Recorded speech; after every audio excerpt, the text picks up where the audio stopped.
customer has landed out with his tractor and his new tanker.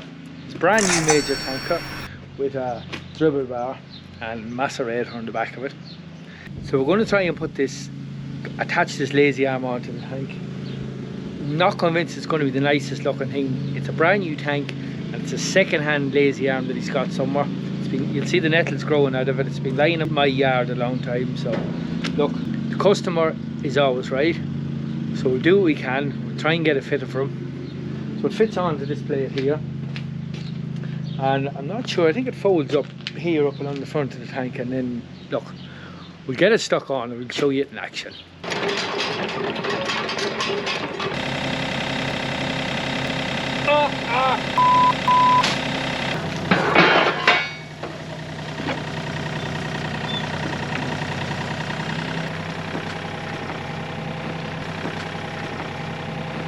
Now we've it resurrected out of the weeds. Here it is.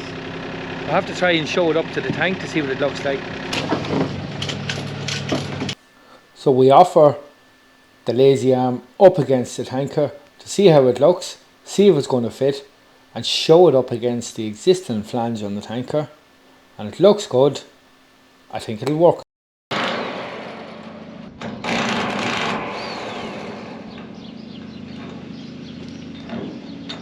So it's a 6-inch flange. Go back, you're far too close. She'd be looking up my nostrils there. So it's a 6-inch flange that's on the tank. It's a factory fitted flange.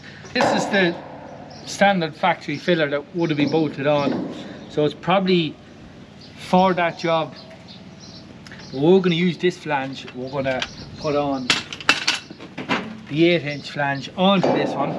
So the plan is going to weld it to it. It won't actually bolt on, and rather than cutting this one off and chopping at the tank and welding to the tank, we're just going to weld this one on to the external flange. It's the hottest day of the year so far. It's 26 or 7 degrees here, so I'm going to put the coat on. Doesn't make much sense, but it's the only thing that'll keep the clothes from burning and stop the arms from burning and all the rest. Now girls, I have to make some noise, so you just stand up in the workshop there, okay?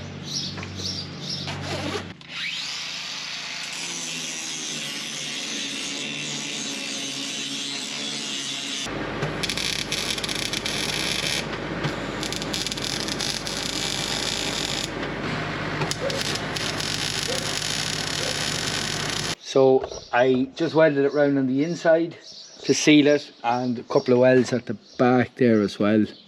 We had a bit of problem with this. It's been lying in nettles down in my yard for quite a while now, 6 months or more, and it was actually seized. It wouldn't move. You might have seen it there in the video where it was trying to move. So got the grease going out, bit of grease in it, over and back. Eventually we got it to move.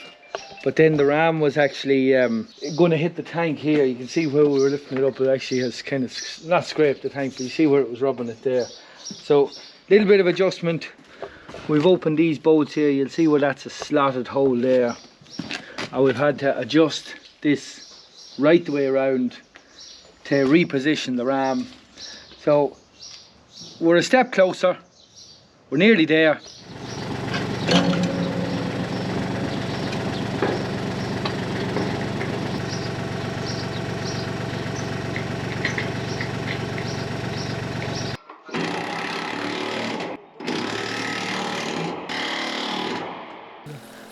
So we have the arm bolted in place, so we just use the digger to lift it round. It pivots on them slotted holes.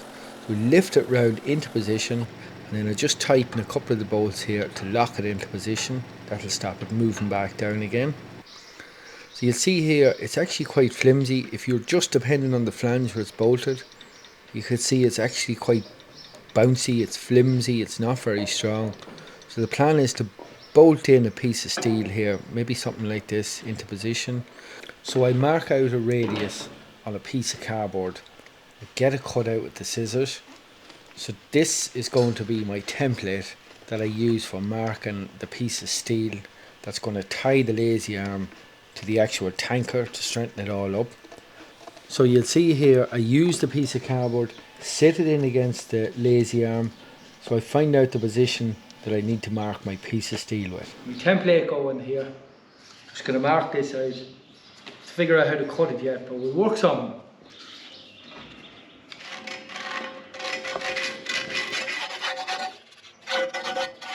So I just used the angle grinder to lightly mark the steel because the pencil mark would soon disappear in the next job.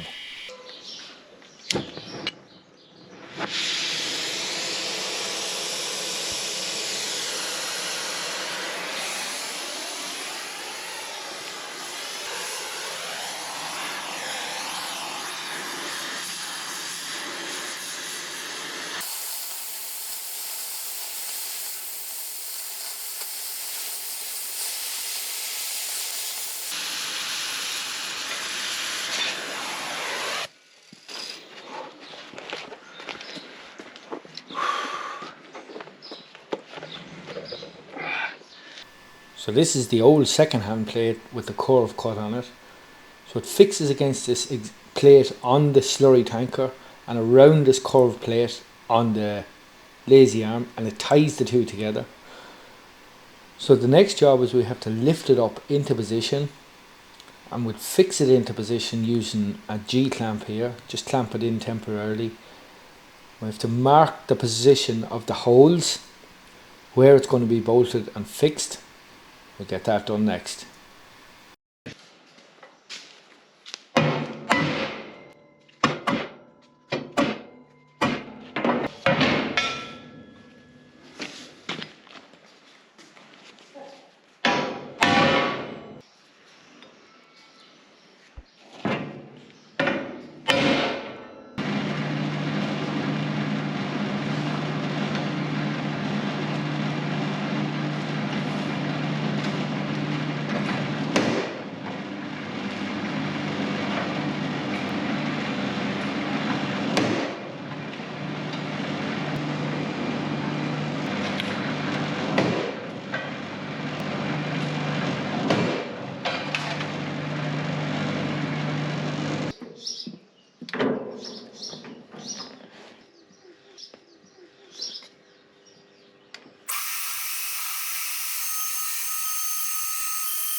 So that's the plate fixed into position. You see it bolted in here with 4 heavy bolts, and 2 more bolts up here fixed to the lazy arm itself. So it's all tied together.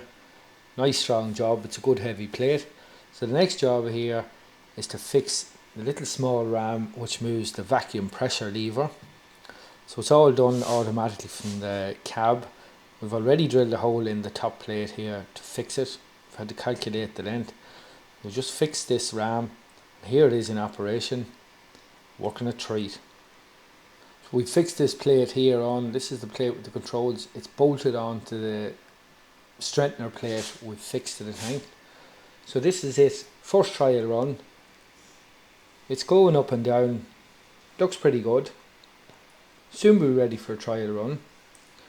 So you'll see here we've had to fix a bracket up on top. It's a bracket that the arm slots into when it's in the upright position. So we've had to weld that to the tanker. Not exactly what I wanted to do, but here it is here, welded the tanker. We use some good cold zinc spray. I would prefer not to weld to the tank, but I hadn't much choice. So this is the arm just slotting up into it, so it stops it rocking about when you're transporting in the road and across rough fields. It stops it wiggling about, so it just locks into that plate when it's in the up position. That's it fitted, working lovely. Going to give it a go, try it out. So here it is actually working. Safety gauge on the tank, so it's in position here. Here comes the tractor and tanker. We'll just see the driver lining up here. He's a good straight run to get into position. Drop the arm a little bit. Gives him an idea where it drops down. You might have to manoeuvre back a little bit just to get it into the right position. So the arm just drops down. It's forced down into the rubber which makes the seal.